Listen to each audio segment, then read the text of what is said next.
welcome to the Bella Grayce Podcast, where we are empowering you to find the beautiful grace found in recovering your authentic self. And this season, we're doing that by sharing stories of people who have found grace, found recovery, and who are living a sober lifestyle that they love. And today, we welcome my friend Caroline to the show. Good morning. I'm so glad you're here. We're up here bright-eyed and bushy-tailed. We are. We're making it. We are. Okay, so tell us a little bit about yourself. How did you get to this point in life? What was it like growing up as you? Tell us all the things. Well, I just want to start off by saying thank you so much for having me on the show.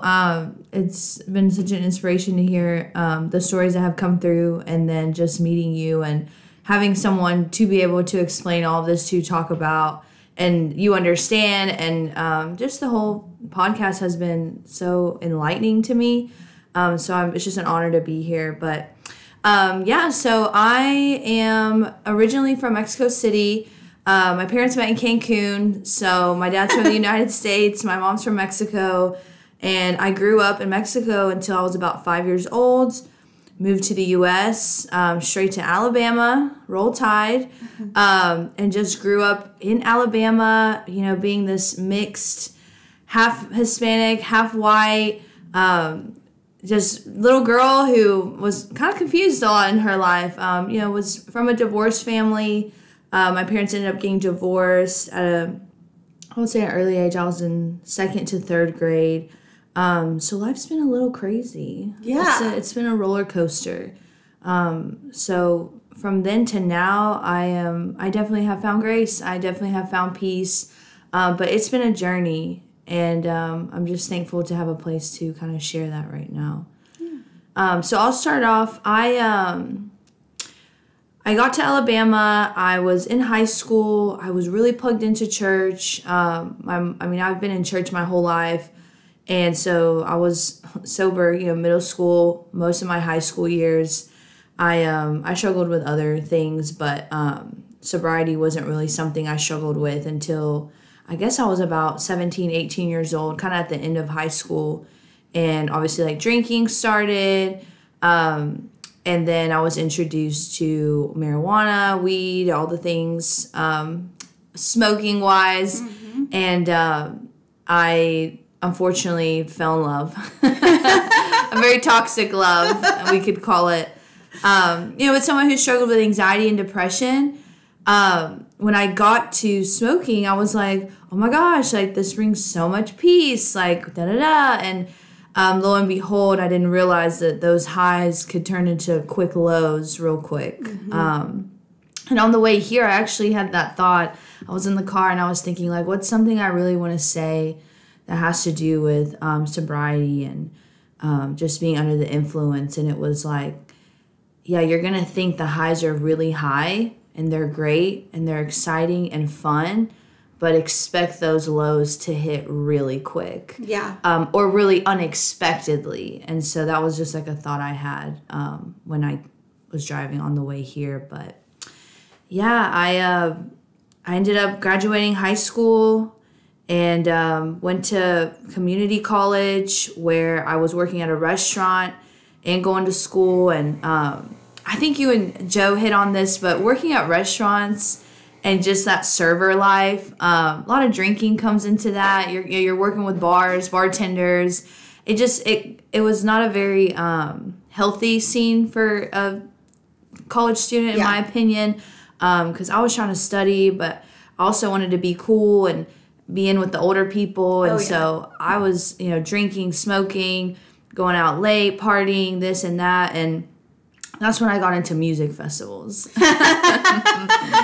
That's when I got drawn into the toxic, and I'll expose it, the toxic culture of music festivals. And people can agree or disagree, but if you are not strong-minded, those festivals will eat you alive. Oh, yeah. And so, I got into festivals. I love electronic music. I love dancing. I feel like being Latin, it's in my blood. We love to dance. I love dancing. I love music. I love people.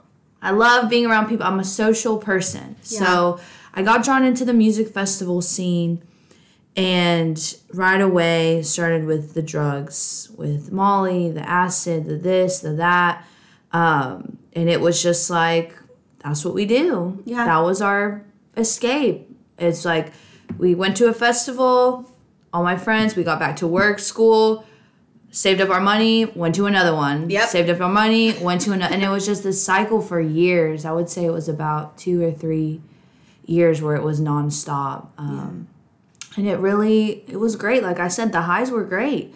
The excitement, the fun, the this, but those were some of my darkest times that truly I still have a hard time thinking about. The lows that came from those 4 years from when I was 20 to about 25. Yeah. So it was really difficult. It looked great on Instagram. Right. The videos. Yeah. The outfits. Videos. Yeah. It was great. But secretly it wasn't. It wasn't. And those party drugs have some of the worst effects on your mental health when you come down from them. Because they increase the dopamine, the serotonin so much that when you come down, it's just like a black hole of depression. Oh, it's so bad. Yeah. And people don't want to talk about it because they think the high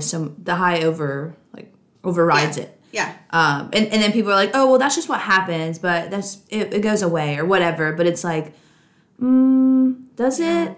No. But they're just in a cycle again. Yeah. And it takes years. I don't even remember the number, but it takes years for the little tiny holes in your brain that those drugs cause to regenerate themselves. Like, it takes forever. I'm just going to be honest. I feel like I still have holes. Yeah. I was just talking to you earlier. Like, I feel scatterbrained still as an adult. I mean, I'm now 30, saying it with confidence. I'm 30. Be proud. I'm 30, proud. Somebody, my friend Jance, on my birthday, she was like 30, thriving, and something else. I already forgot. See, I'm that memory. No, but yeah, like I'm more than 7 years from doing those drugs, and I'm still struggling with some effects of them, like the scatterbrain, the lingering anxiety. Like, I just feel like it had long-term effects. Yeah. And I think if I could talk to my younger self, I would say that, like, you're getting all this euphoria now, but, like, I promise you have so much more ahead of you that this is not worth it. So to anyone out there struggling with that, like, you still can stop and start some sort of recovery, because I think your future is worth so much more. Yeah. For sure. For sure. But yeah, so that whole festival scene, like I said, I regret it, but I don't regret it, because I think I had to go through that at that time to be able to have, like I said, this future now. Like, it is what it is. It happened. I can't change it. But during those times, not only was I doing the festival party favors, but I was also heavily drinking with, again, those worker people that I was with the restaurant. And weed controlled my life at that point in my life. In my college years, weed was like, all right, I'm going to study, I'm going to get everything done, and I'm going to go home and get baked. Yeah. Okay, I'm going to study, and then I'm going to go home and get baked. Like, there was nothing else to work for. Yeah. And so it was exhausting. Mm-hmm. It was truly exhausting. I lost a lot of hair during that time. I just remember, like, wads coming out. Masking the anxiety with all of that was just, like I said, it wasn't bringing any real true peace. Yeah. It was fake peace. Mm-hmm. Luckily, like I said, I've always been plugged in with my relationship with the Lord. And at this time, I was for sure idolizing other things. Yeah. But always still, like, secretly praying on the bathroom floor, crying when those lows came. You know what I mean? And so through all that, I ended up meeting this man that I end up being with for 6 years. And I ended up meeting him, moving in with him, falling in love, all the things. And I had stopped doing the hardcore party favors, but I was still smoking a lot of weed. Yeah. The reason why I stopped doing all those party favors was because I ended up getting pretty addicted and had a really bad come down. And it was to the point where, like, I was like, I can't live. And I feel like I'm rushing through this moment and I need to slow down because this is a really pivotal moment. Yes. I'm like nonchalantly like, all right, this happened, I moved on. But I feel like the Holy Spirit just said, like, you need to slow down. You need to reverse. Let's sit in this moment. So I'm going to reverse. I tell my students, let's reverse, and I do this like, whoop. All right, we're back. We're back. Before I met my 6-year relationship, I was partying in Mexico where my family lives, and had just gotten back from a festival called Tomorrow World where they did it in Atlanta, Georgia. Flew back to Mexico, had just done all the favors for 6 days in a row. Yeah. Came back to Mexico, cold turkey, and got extremely sick, vomiting, fevers. My body was just beyond exhausted. Yeah. And in complete withdrawal. And I don't want to get emotional because it was a depth that brought me back up, but, like, it was really hard. Yeah. And I just remember being with my aunt and grandma in Mexico and just looking at them and saying, I just did a lot of drugs and I need help because I'm about to get really sick. And thankfully, they were there for me. My grandma was there for me. They helped me. I ended up going to a little ER to get a little IV. Like, you know, they were really supportive. And I just remember being on my grandma's bathroom floor and just telling, like, the Lord, like, I don't know how I got here, but I know I can't stay here, and I feel like I want to die. And I just remember asking him, like, can you please just come get me? Like, I can't. Like, what have I done with my life? Like, what? It was a moment of complete darkness. Yeah.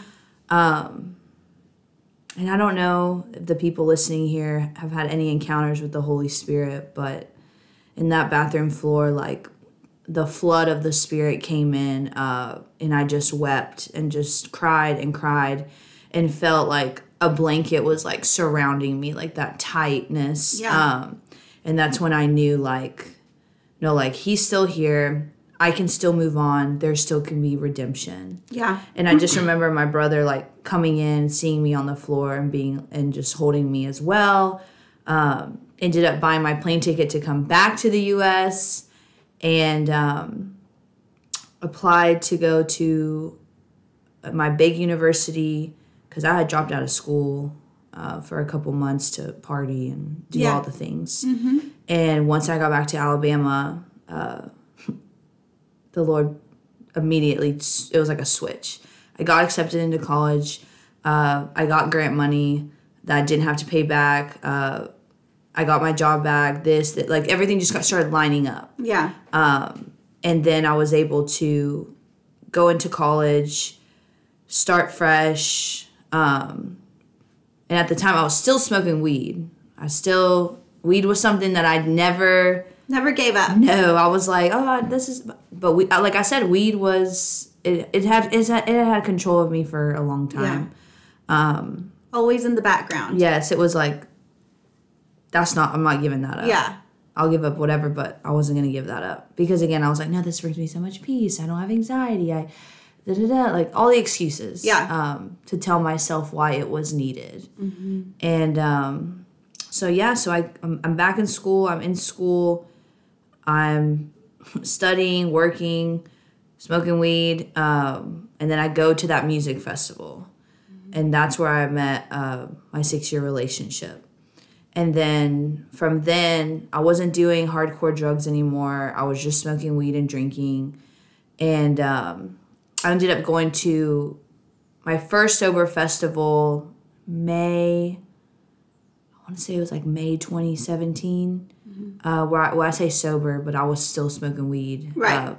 That was me saying sober. I know we like justify our behavior because I'm still doing it now, y'all. I mean, my goodness. Yeah, we're like, well, at least I wasn't doing XYZ. Yeah, I think just because of how much destruction those other party favors brought, that's what in my mind I was thinking. Yeah, and you couldn't see yet what Right. weed and alcohol were doing in your life. Yes. At this point, they were still your friends. Yes. And I think because I was around so many people, and this is why influence is such a big deal when you're trying to get into recovery, or because those influences were saying like, oh yeah, it's great that you don't like do Molly and this and that anymore, and like, but let's still smoke weed together. Like, Yeah. And so for me, it was like, oh, my friends, they're still smoking and drinking. They don't do hardcore drugs. I'm okay too. Like, Yeah. that's fine. Yeah. Like, we're okay. But it wasn't. So yeah, it just, I feel like I was going and then I was back down. I was going like that roller coaster. Like, Yeah. I was free from the party favors. I was still smoking weed. I'm free. I'm still drinking. So at that point, this is around 2016. I'm still up and down. Yeah. And fast forward to September 21. Yes. Okay. Big time jump. So Here, let me move. I feel like it was kind of boring. Not boring, but my life from, you don't want to hear about my love story with my ex. We're not going there. Because it was chill. It was great. I ended up going to school. I graduated, top of my class, president of the Honor Society for Education. Like I said, the Lord, when you step into obedience, the Lord will bless you. Yeah. There's freedom, there's blessing, and I truly believe the Lord was slowly opening the doors he had for me as soon as I said yes to him. Mm-hmm. So leaving the festival scene, leaving the party favors, all of that ended up bringing me into college. I focused, boom, boom, boom, all these things happened. I started making great grades. Like I said, top of my class, honor society, this and that, things that I couldn't believe, things that I couldn't explain.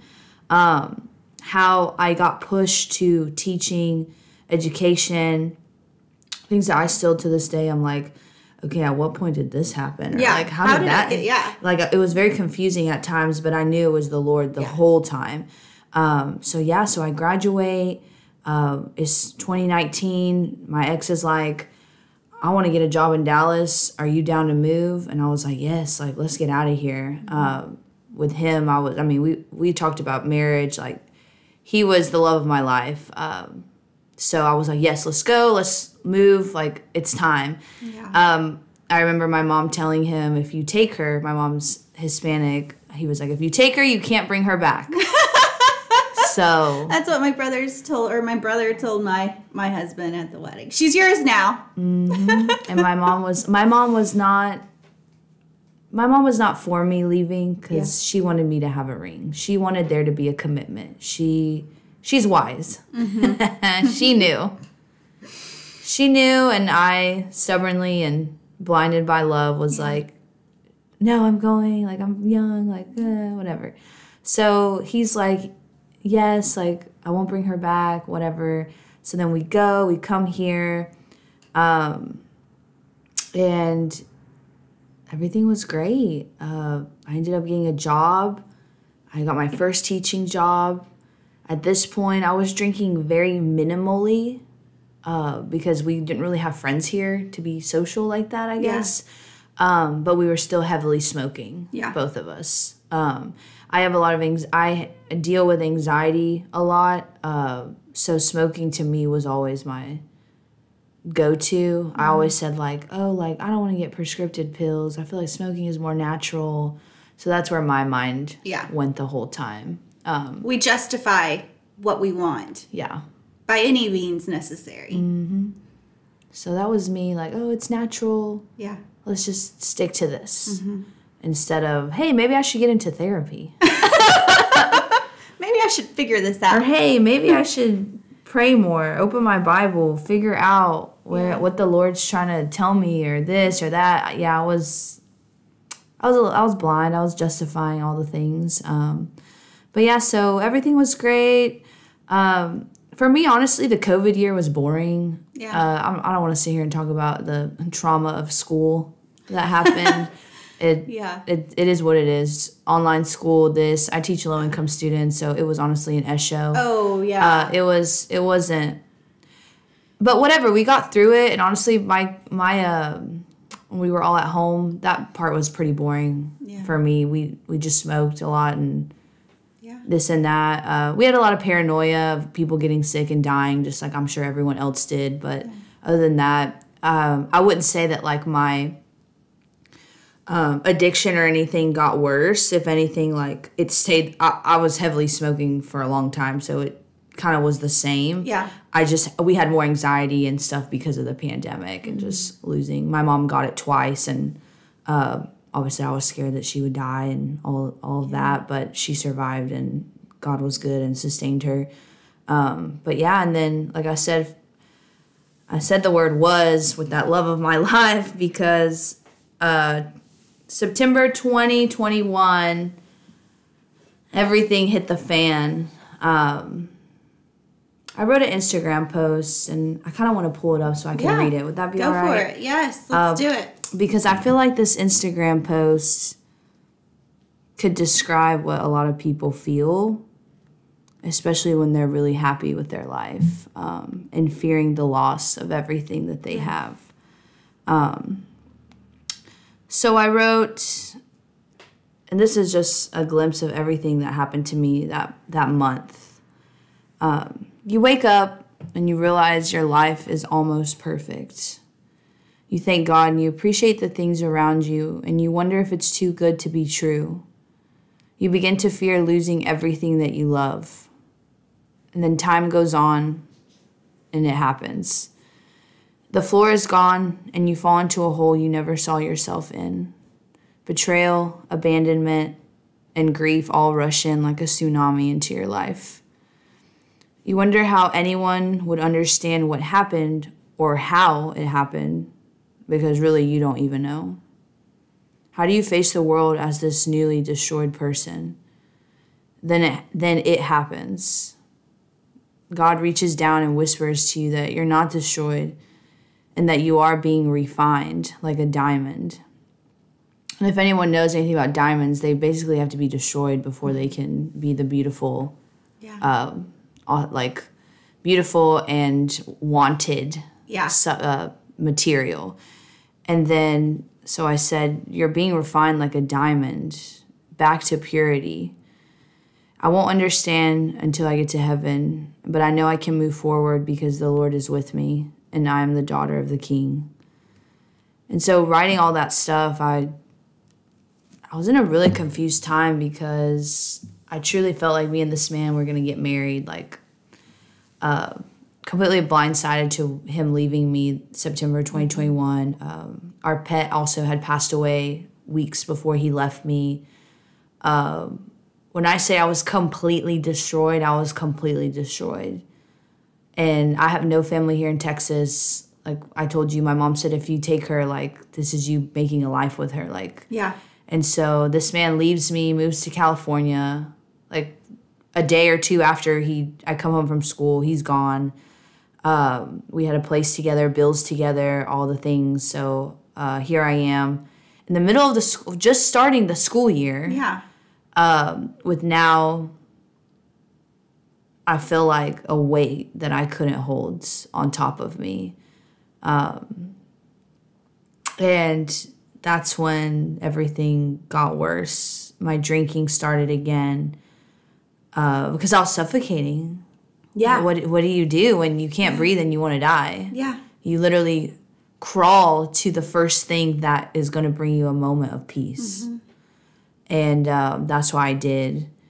And at that time, I had some close friends here in Dallas who were not, I wouldn't say like encouraging, help me find the right word, but would be like, come smoke or let's drink wine. Like they were comforting you. They were comforting me in things they didn't realize were hurting me. Yeah, they were comforting you the best way they knew how. Yes. And when we're in crisis mode, we revert back to our most basic training. And for a lot of us, our most basic training says wine, weed, whatever our comfort is, that's what we turn to. Yeah. So those friends, I'm thankful for them because I mean, there were times when I was alone in that apartment where he left me. where I was back like in my grandma's bathroom floor. Yeah. Wanting to die. Yeah. Not wanting to live. Just take me. Yeah. What am I worth in this moment? The rest of I've lost everything. Yeah. Who am I? What am I doing here? I wasn't enough to be loved. Like what? Like I was drowning, to the point of, I think Jesus said it. I feel like I'm drowning to the point of sorrow. Like it was that I didn't know what to do. I was so lost. So like I said, I was with those friends, started heavily drinking again, smoking out of control.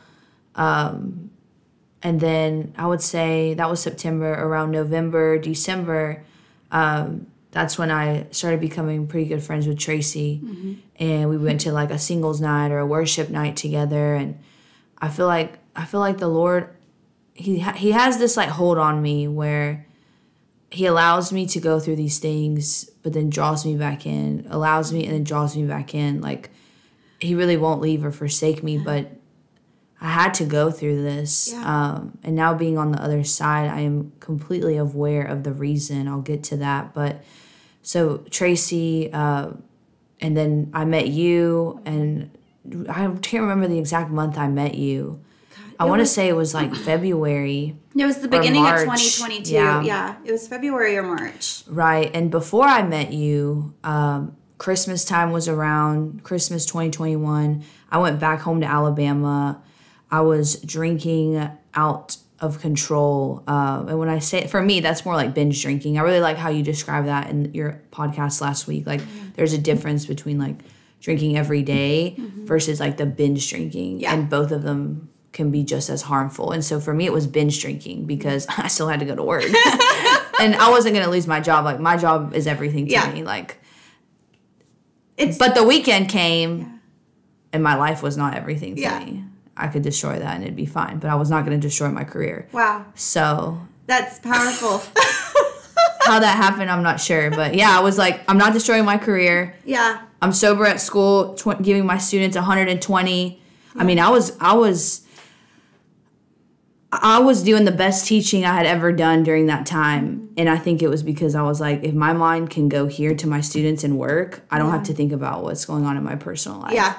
And I didn't want to go home and be alone. So I was staying at school late, working, creating, my job exploded. I was on my game. Yeah. It was your coping mechanism. It's wild. It was the one thing you could control. Yeah. So you poured everything into controlling that.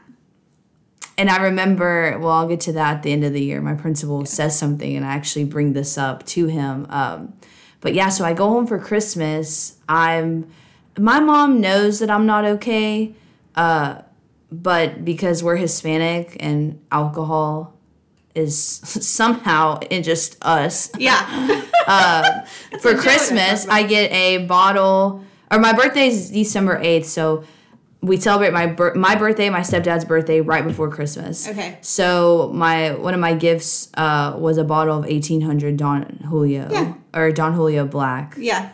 The good stuff. The good tequila. So within like 2 days, I'm with friends from back home, a guy that I went to middle school with that wanted to hang out. We're just drinking. Like it was just day and day and day, waking up, doing it again. I was like, I felt like I was in college again. Yeah. I was like, what is happening? And yeah, so I come back home. And I'm flooded with all these other issues now, like my worth, and I'm over here like being on Hinge now, the needing something else. The alcohol was not cutting it. The weed was not cutting it. So now I'm like, okay, like now I need attention from men. Yeah. So now I'm just all in a whirlwind of blindness, confusion, looking for anything to bring me some sort of peace. Yeah. Because of the grief I was dealing with from my ex. And to make you feel valued. Literally anything. Yeah. Because your ex leaving you, and I don't know if Anyway, I'm just going to say it. Say it. Your ex leaving you is a lot like when your dad left you. Yeah. When you were a kid. Right. And that the person who said or was supposed to love you and protect you and be there can just so easily walk away. And I know a lot of your story, but I know how much you struggled with self-worth. Yeah. And feeling wanted, feeling valued.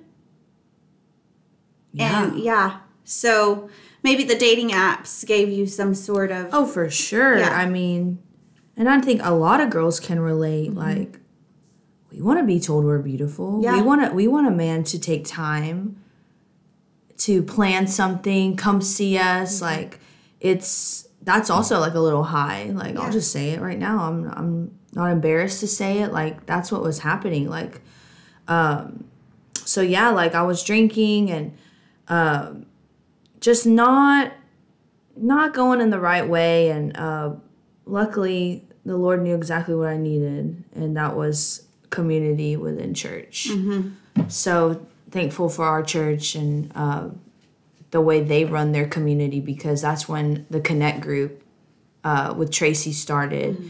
I knew that I needed to be with girls. The idea with me and Tracy's group was that we wanted women to be able to have a safe place to talk, to just be together and not feel judged, or to have a place to every week go and kind of be like, I'm glad to be here with y'all. Just a breath of fresh air. And so that's when I met you.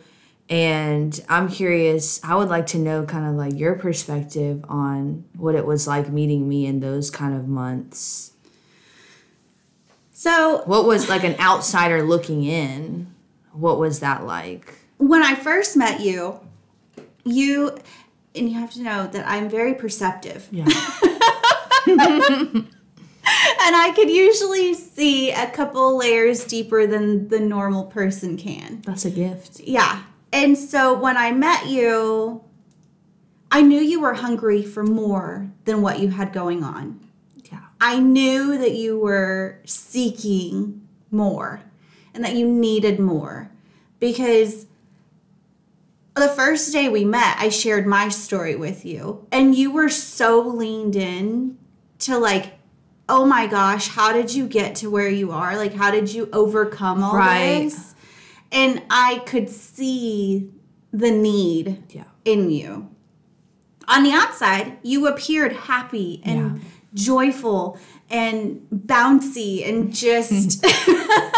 Which I feel like is who I am. It is. You love to love people, and you love to serve, and you love to just pour out on people, and you were trying. But you couldn't at that point. No. You were so dry. Like, your cup was completely dry. And you were going through the motions and trying to be who you are. Yeah. But it just wasn't. It was a shell of a person. For sure. And it took a while for you to open up to me and share everything. And then we had a few therapy sessions on the couch. Yeah. But yeah, we'll say that it was needed. Like I said, I had I have two friendships. The friends that were helping in the way they knew they could, with asking to hang out and smoking and going out, whatever. And then it was like I met you.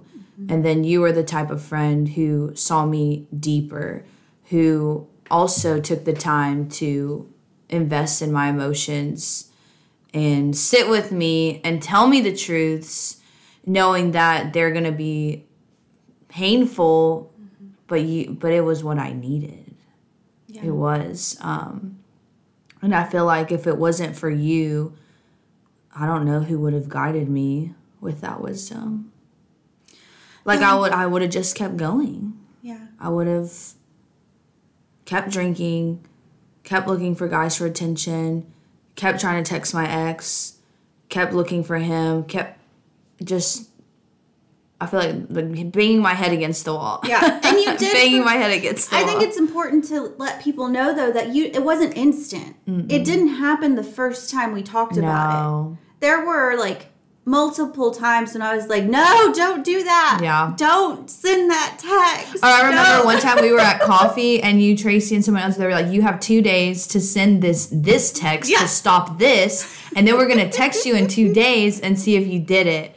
And I was like, all right, I'm going to put a timer on my phone. And so I think that accountability was everything. I don't think there are words that I could truly put out of the gratitude. No. And just what you and Tracy and the people that were truly trying to get me out of that awful time, that took the time to talk to me, get to know me deeper, and truly mentor me out of it. Because that changed everything.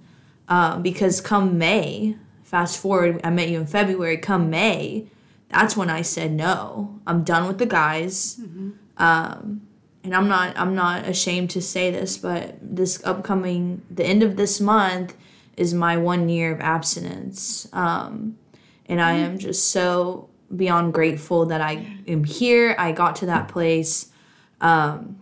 And I stopped that. Yeah. A lot of people think that, oh my gosh, there's this pressure to stop everything at once. Yeah, no. But I think for me, it was like an onion layer. I had to stop this. Okay, take a breather, move forward, keep talking to friends, keep being plugged in community. Okay, now this. And it was just like a stepping situation where it didn't all happen at once. Yeah. Come summer, I was like, I need to do something else. I felt the Lord tell me, you're going to go on a missions trip. Yeah. You're going to go to Guatemala with your church. And I was over the moon thinking, yes, this is exactly what I need. I've always wanted to go on a missions trip. It was my dream. And then everything just started happening. The money came in. People donated. I ended up donating my whole tax return. I was like, I don't need this money. It's for the Lord. So I made, all my payments, everything. And the waiting period, though, from end of May to the mission trip, which was at the end of July, that started getting a little dark because I was stepping into obedience. So then I spiritually got attacked in other ways with my ex. He kept telling me he was coming back. Mm-hmm. He wanted to see me, but then he would ghost me. He wouldn't answer my phone calls. So that's when I got into therapy. I said, this is it. I got to talk to someone. Yeah. So I got into therapy that summer 2022. And therapy has been amazing. Yeah. Shout out to Susan. Therapy I'm in Christian therapy. And gosh, that first session, I couldn't even talk. I was crying so hard. And then she just poured into me. When you said my cup was dry, this woman declared so much scripture over me and told me exactly who God said I was, who I am, my worth, all the things. And it was just oh my gosh, other than you, and some other people here and there at church, I never had somebody look into my soul and really say those things to me, invest in me that way. Starting therapy, being plugged into community, it was really helpful. But that summer I was still drinking. I remember I was still smoking. You were really nervous about going on a mission trip and not being able to smoke, having to be sober. Yeah, I was worried about it because I knew I'd withdrawn from weed before. Yeah, people always say oh no, weed's not addicting. You don't really withdraw from it. That's crap. That's such a load of BS because I used to smoke wax. Yeah. The dab pens. Mm-hmm. Wax is heavy THC. Yeah. And I remember stopping that because the guy didn't have it anymore or whatever reason. Lack of supply.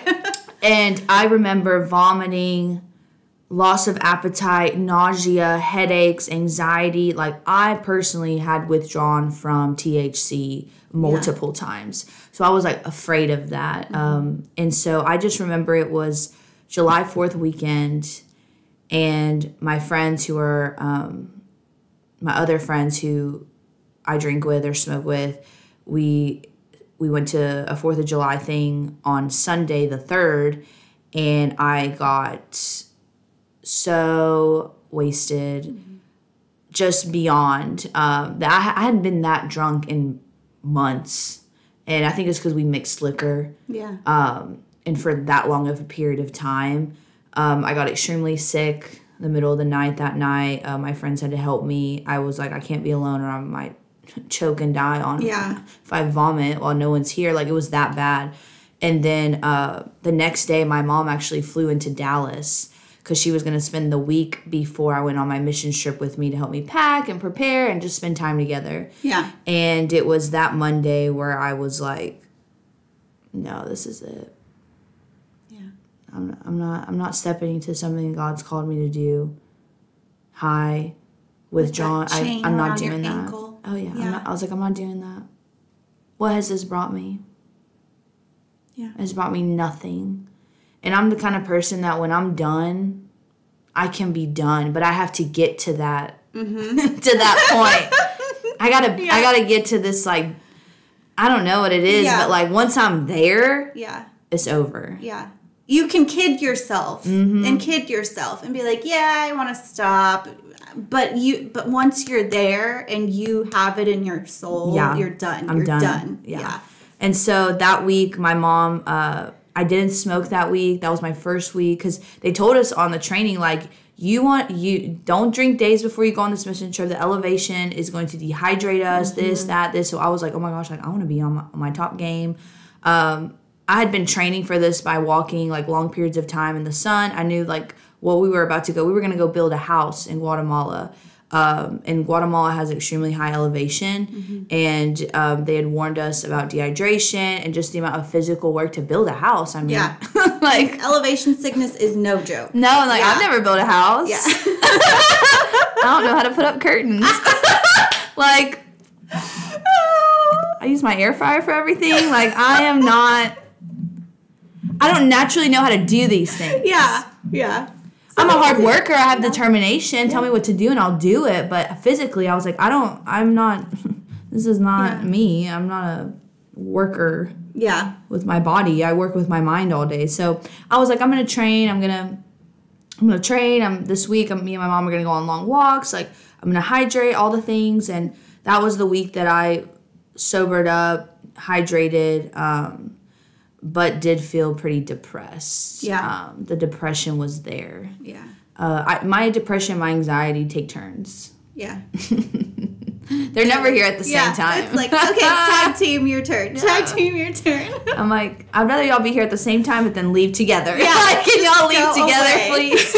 But no, they tag team. And I've talked to my doctor now about all of that. And luckily now I do have prescripted anxiety medicine that I use when needed. Yeah. And so luckily I don't need it often, and but I do have that in case of emergencies, which is nice because I felt better. The thing that I never wanted to do, I ended up doing because I felt like, no, if my doctor's talking to me about this, if this is something that I know I can take when needed, then I can do that versus like, no, it's the weed. It's natural. Yeah. I can do it. No. Yeah. So there's such a stigma around anxiety, depression, like needing meds. Mm-hmm. Sometimes you just need some meds. Right. Like, it's not... Or just to take that risk of, hey, not risk, but the first step to, hey, I'm going to go talk to a professional. Hey, I'm going to just ask these questions at the doctor. Because it's not a moral failing. No. There's nothing wrong with you. No.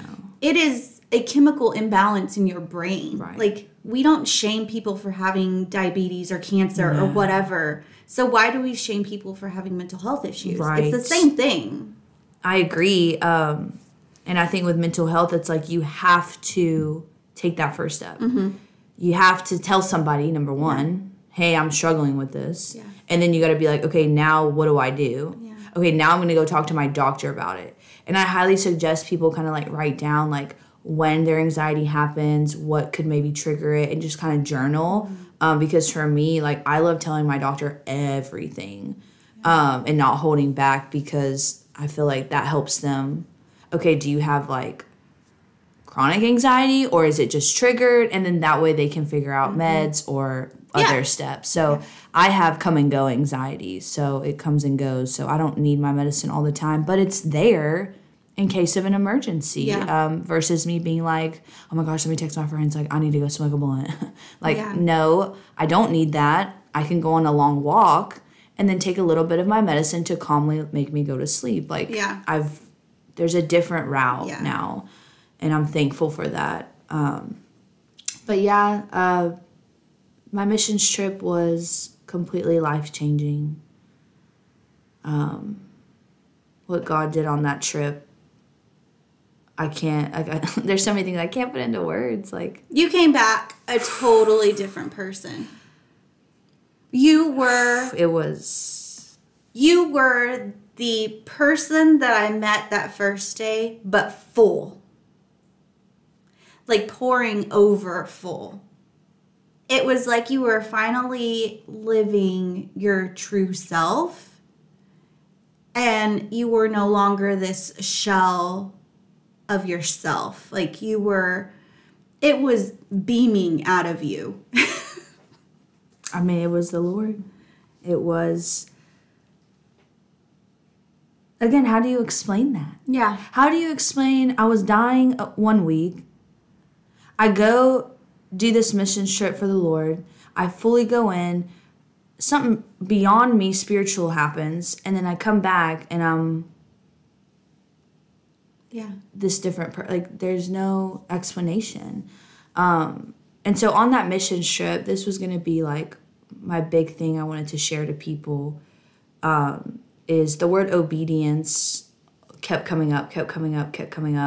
And one of our lead pastors there, we prayed one night and she said, America, like, the Lord needs you to step into your obedience. Mm-hmm. He needs you to go where he's called you to be, no matter what your flesh, no matter what you want, like, you need to step into it. And I was like, okay, like, I'll do it. Like, I'll do anything. Like, I'll do anything. So then I, like, vowed to it. I was like, yes, like, I'm doing it, whatever. And then that's when everything happened. The day we were pouring concrete for the house, I had this, like, slow-mo moment where I looked up and everyone had, like, a job to do. Like, people were, like, pouring in buckets, grabbing the gravel. Like, it was like this... People were moving everywhere, but in slow motion.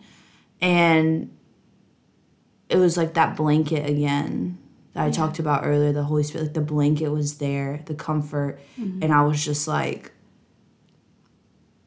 I'll do anything for you. Like, look at what you're doing. Like, I can't even explain it, what happened that day. But that was like the day that I feel like I was delivered in some way. And then that was the day where I was like, I only want to serve you the rest of my life. Like, I'm done with all the other idols I've been worshiping. Yeah. And then I came back. I actually ended up getting COVID the last day. She can't die over there. Oh, I almost died. Oh my gosh, it was so bad. I was so worried. I was telling my husband. I feel like I didn't really tell people how bad it was. Yeah. I didn't even tell my mom how bad it was because I was terrified myself. But yeah, I got COVID the very last day we were there, to the point where, like, I couldn't walk, I couldn't breathe, I was vomiting. So me and this other girl got left there. Yeah. And everyone else left. And we just got left at the hotel. And I remember Googling hospitals in Antigua. And they all had like 2.5, 3 stars. Yeah. You're like, and I said, this is it. I'm going to die here. But I was like, whatever. Like, we did the missions. Yeah. I'm going to heaven. Okay. Like, you got it. I accepted it. I was like, it's cool. Like, I didn't want to say bye to my mom, and I didn't want to freak her out. So, like I said, I didn't really tell her how bad I was sick-wise. Luckily, our church has a church there, so people did deliver supplies, Pedialytes, thermometer, all the things, food. So it wasn't like we had to go out. Physically, I couldn't move, to be honest. So you weren't totally alone. You had our church community. Yes, there. The church community did deliver things. It was great. And then Andy, who's now one of my best friends, she tested positive too, but she wasn't as sick as I was. But I'm just sorry that you got sick, Andy, but I'm thankful that you stayed with me, because I would... Yeah, you would have been like spazzing out. I don't know what would have happened if I would have been by there. myself. Yeah. Like Andy, helped me. Yeah. Like helped me while I walked. Yeah. Like brought me things. Like I don't know what would have happened, but yeah. So then 2 days later we come back. Honestly, I was still really sick, but I took like 15 to 2,000 milligrams of Tylenol. Yeah. To fly back, and I didn't have a fever because of all the Tylenol. I really did have a fever, and I'm sorry to all the people that were probably like, why did you travel? But I was not in a great place. Yeah. I needed to come back to the U.S. I think everybody would have done the same thing. I needed to be back here in case. It's scary. It was terrifying. Yeah. Being in another country. I had my mom, like me and my mom are extremely close. Like I don't care if I can't walk. I'm getting on that plane and I'm coming to the U.S. Like I had to come back. So I did come back, and I had to be quarantined because, like I said, I was really sick. Like I couldn't keep my eyes open. COVID fatigue is like it was. It's no joke.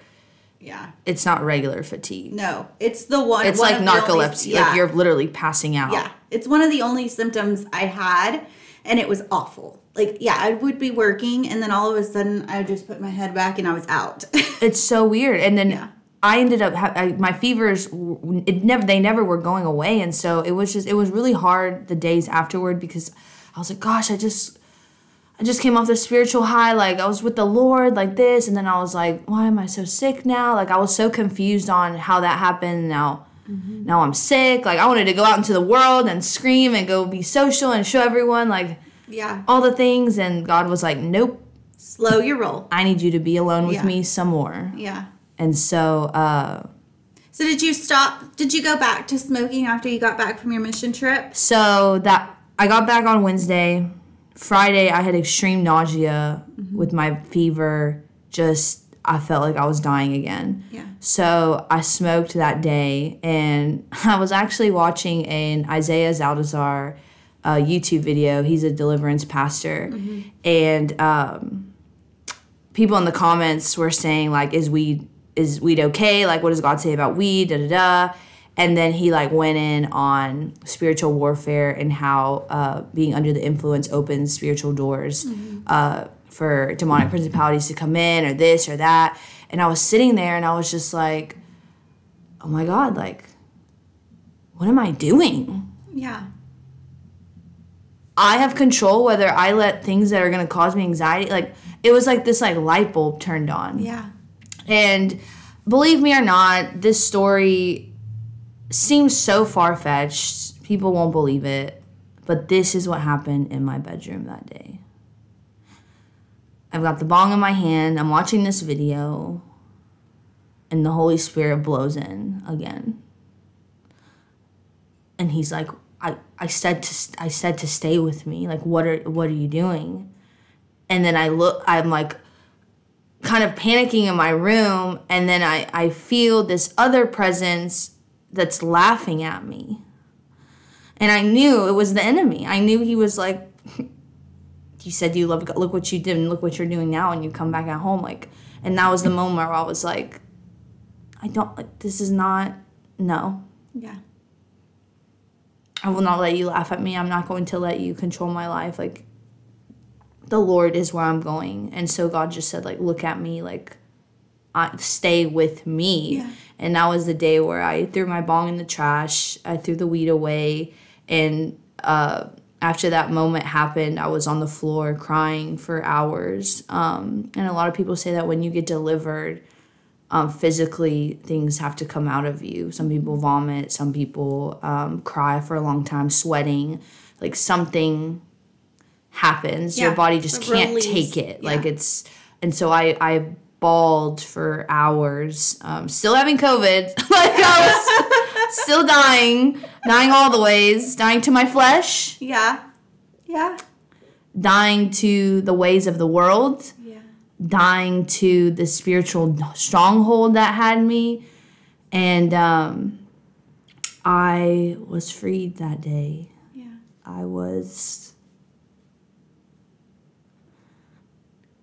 It was just life-changing. Yeah. And now I'm like, okay, now I know why the Lord gave me COVID. Yeah. Because I needed to be at home those days. Yeah. Because what would have happened? I would have came back on this high, saw my friends. I would have probably drank it. I needed to be alone those days. I ended up being alone at my house for 2 weeks because I was still fevering 2 weeks after I got back. I had COVID for 2 weeks with fevers. And once I got better, that's when I came back into the world. Yeah. And my life just drastically changed. I didn't have depression anymore. I was genuinely happy. Yeah. I met the most amazing people on the mission trip who supported me with every single thing. I did not feel judged. I mean, I made over 10 best friends on this mission trip. And they're amazing people. Oh my gosh. Met them. Yeah. They changed my life. I mean, gosh, coming out of that COVID isolation, and I started a connect group with one of my best friends, Mina, serving the homeless here. Mm-hmm. People came. It was life-changing. Started, obviously, hanging out with you again, all the things. Met an incredible woman, Ivy. Ivy, I love you. Ivy's the best.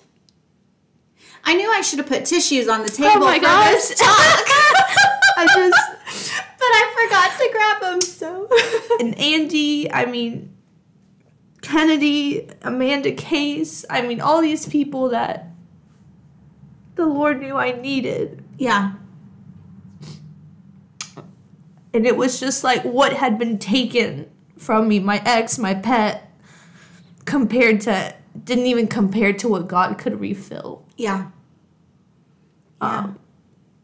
He restored beyond what we could even imagine. Yeah. And so, I life literally changed to the point of freedom beyond anything I could think of. Yeah.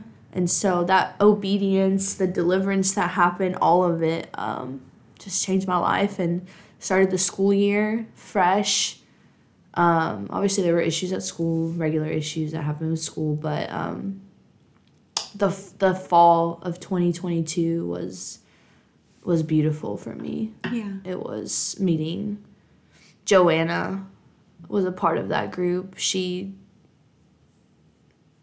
changed my life beyond reasoning. Joanna, I love you. I'm so thankful for you. Mina, I love you.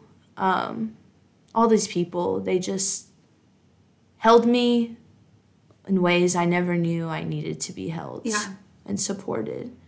And because of those people, because of the grace of God, because of my obedience, everyone had a part to play. Yeah. Every little piece. Yes. Yeah. It was like a puzzle that finally came together. Yeah. And then, I do want to say I did end up relapsing. I smoked January 2023. Yeah. And it was whatever. I smoked with my friend. Who's not part of that group. Yeah. And like I said, I think those friends, they do what they think can bring comfort and joy. And so we do the best with what we have. Yeah. And that includes the way we comfort our friends, the way we provide for our friends. Yeah. And a lot of people don't know that there's another way. Right. And I think when you and I met and you started to see me living a sober life, that you were like, oh, it can be fun. Like Teresa's this cool without anything. Because that was really like what? People can be this cool and not be high. We can laugh and be silly and have deep conversations without being high or drunk. Like, I lived for that. Yeah. I was hungry for that. I thirsted for genuine people who were sober and could talk about deep situations and it be thrilling. Yeah. Yeah. Because you would ask me all the time, like, do you not miss it? Or like, how do you do it? So I think that was like I came into your life to show you that there was another way.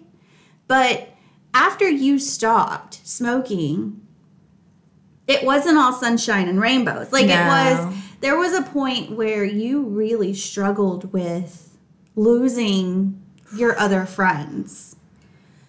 Yeah, it was. Did that lead to you smoking in January? Because I know you were struggling with it. Was it the fall, the summer? It was around, I would say it was around Thanksgiving, like end of October. Yeah. It was still hot out because we went for a walk. Yeah, it was around October, I want to say, because, you know, my best friend, she lives in my apartment complex, and my other friends also live close, and they're smokers, they're drinkers, and I love them. Yeah. I truly love them for who they are and see them as these beautiful women who I genuinely love with all my heart. But I knew that God was like, that's not who you are. Yeah. And I was still struggling with like, no, but I want to be with them. Yeah. No, but I can't be around that. No, but I want to be like, and it was just this like missing that, grieving the loss of that friendship, that person. Yes, and knowing I can't text her and be like, hey, let's smoke after a long, hard day at work. Yeah. And being like, I can't text her and say that, therefore I won't see her. And then it was like, wait, though, like, I want to see her. So then, like, should I smoke just so I can see my friend? Like, and it was just, like, this constant battle. And I remember one morning I was in my quiet time with the Lord, and I just cried, and I said, Lord, I miss them so much. Like, please don't be mad. I just want to go back to smoking so I can be with them. And he was like, no. Yeah. Yeah. Are they worth more than me? Yeah. And I was like, no. Yeah. And that was when, like, I'm grieving these friendships, the people I love, but I know I can't do what they're doing. And it was really hard. It was really, really, really hard. That's one of the key things that pulls people back into relapse is community. The community they are grieving and that they miss, because those people you've bonded over trauma, you've bonded over your hurt, you've bonded over the deepest, darkest parts of your soul. Right. And suddenly I just pulled out a tissue from my jacket. I felt it and I was like, you're like, yes, tissue. Where was this 5 minutes ago? Sorry, continue. But yeah, you've shared the worst parts of yourself with these people, and suddenly you can't be around them. And then suddenly they didn't want to be around me. Yes. And it was never said. Yeah. But you know. Yeah. You don't get the text anymore. Yeah. You don't get the, hey, come up and hang out. Yeah. Hey, come up and smoke. Hey, we're going to. And it was like the separation. It was really hard. And it goes back to your issues with worth, with knowing your self-worth. Because your dad left when you were a kid. Your ex left. And now your people who you thought were your friends are leaving you too. And it was just that. As long as I've known you, that's always been the underlying theme in your story is self-worth. Everybody has their own underlying theme in their story. Sure. That one, it's like abandonment and self-worth. Yeah. And so, like, I remember when we were talking about that, we went on our walk and you were like, you literally said, like, am I not good enough for them or something like that? Is like sober America not attractive enough? Is who I really am not enough for them? Yeah. And that broke Is stoner America what they love? Like, but what about Mimi? Yeah. You said, I guess I'm not good enough for them. Yeah. Sober me is not good enough for them. And it broke my heart for you because I know you and I know your spirit. I know your soul. I know how, like, you are one of the most authentic, caring, beautiful people. I love people so hard, and I feel like it's a gift and a curse. Yeah.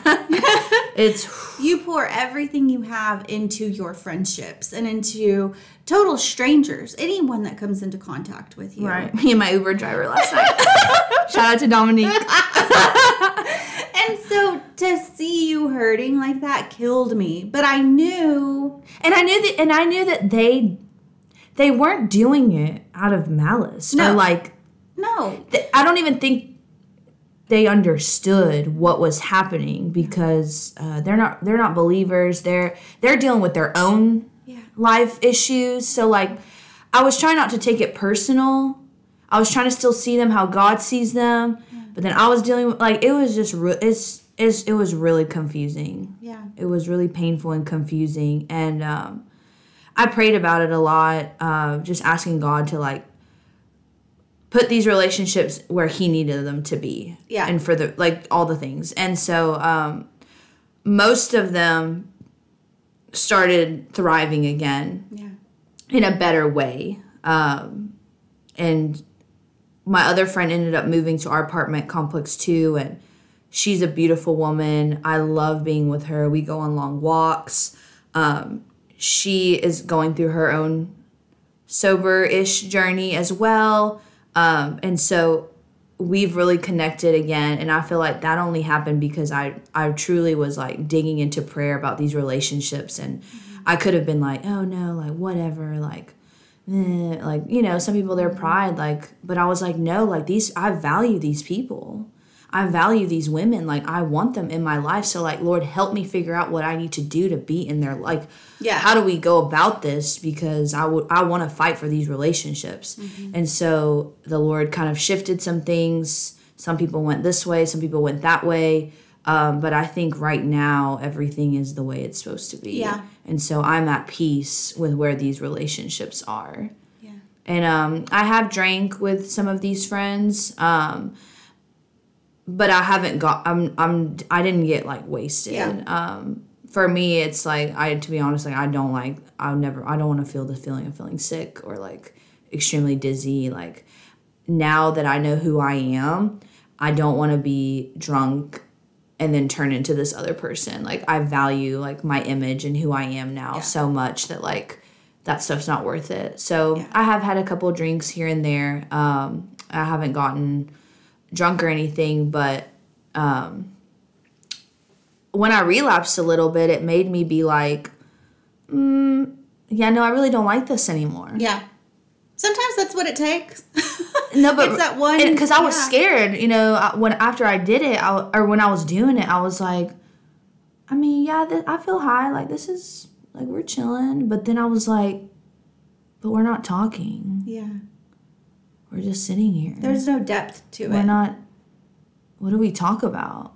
We're just staring at the TV. Like, it was like my soul was like craving those deep conversations, mental stimulus. Like, my brain was not okay just being high anymore. Like, it was like, no, like, this is boring. And so then I was like, no, I don't like this. And maybe it was just like the environment I was in. Who knows? Whatever. But no, smoking really does. It didn't do much for me the 2-ish times I relapsed in the last couple months. It was just, I did it because I wanted to be with that person. Yeah. And then afterward, I was like, I kind of feel really guilty about this. I don't like this feeling. Yeah. I don't really want to do this anymore. Like, so I will admit, I did smoke and have drank here and there in the last couple months, but I did go 7 months with 0. Yeah. Like nothing. And everybody has their own opinion on sobriety, relapse, whatever. But I think, and I'm probably one of the most lax people out there. Yeah. I feel like you need to discover your own path, figure out what feels good, what doesn't. Mm-hmm. And I think that's when you finally determine what your life is going to look like and what your sober journey is going to look like. And I really think that for some people, it does take going back a couple times and being like, you know what? This is crap. Yeah. I feel like that's how you know for me spiritually that I was delivered, because I'm not finding satisfaction in it anymore. Like that weird bondage is gone. Yeah. So when I smoked, I was like, I don't. Yeah. This is whatever. Yeah. I feel like if I wasn't delivered, I would be like, yes, and then do it. Like, so I'm thankful that deliverance did happen because Because it's like a night and day shift. Like Dots, the bartender at Dots the other day. I ordered a kombucha because they have it on draft there. And my husband brings it over and I'm like, this is really dark. Did they change it? Because it's usually like a bright red, pink color. And I take a sip and it was the Cabernet because they have their stuff numbered. The Cabernet is one number above the kombucha. It's... You drank a little wine? I was like a sip and I was like, it tastes so bad.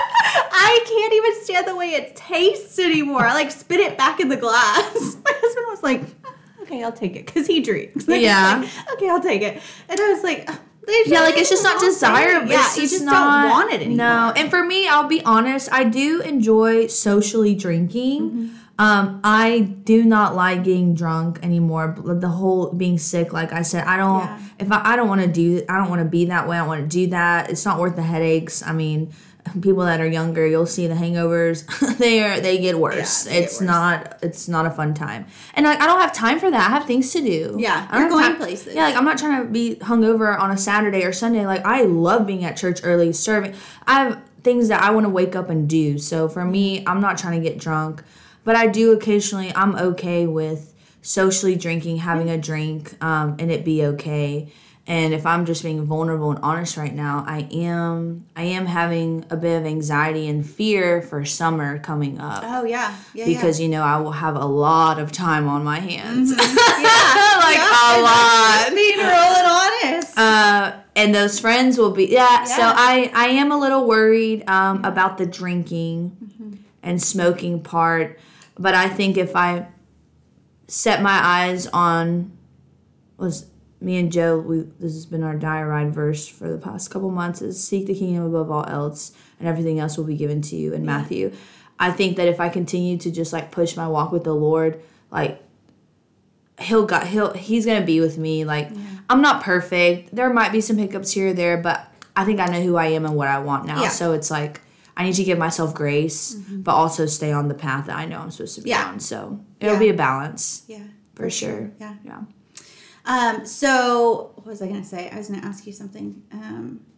I think it's important to give yourself the grace and to know that stumbles happen, but it doesn't mean that you can't get back up. Right. Oh, what I was going to say is a lot of people worry about the summer. They worry about freedom, like too much freedom. There's that fear of I'm going to mess up. Mm-hmm. But I think the important part is to surround yourself with the right community. Yes. And I posted about it on Instagram this week about how the right community is so important because the right community is going to keep you kind of in your lane. You know, they're going to keep you, they're the bumper rails, in the bowling lane that keep you kind of in the center. Yes. And without them, without mine, I would have derailed already. Yeah, for sure. So that's really important. So what would you say, so kind of wrapping up, what if there was a girl, a guy out there like you, party girl, just seeking just looking for love in all the wrong places, what would you say to her? Gosh, I'm always going to point back to Jesus. That's where my heart is. That's where I found freedom. I would just say all that stuff, like I said earlier, those highs of the loves you think are loves are going to come down and be lows real quick. And at some point you'll have to decide and make that decision.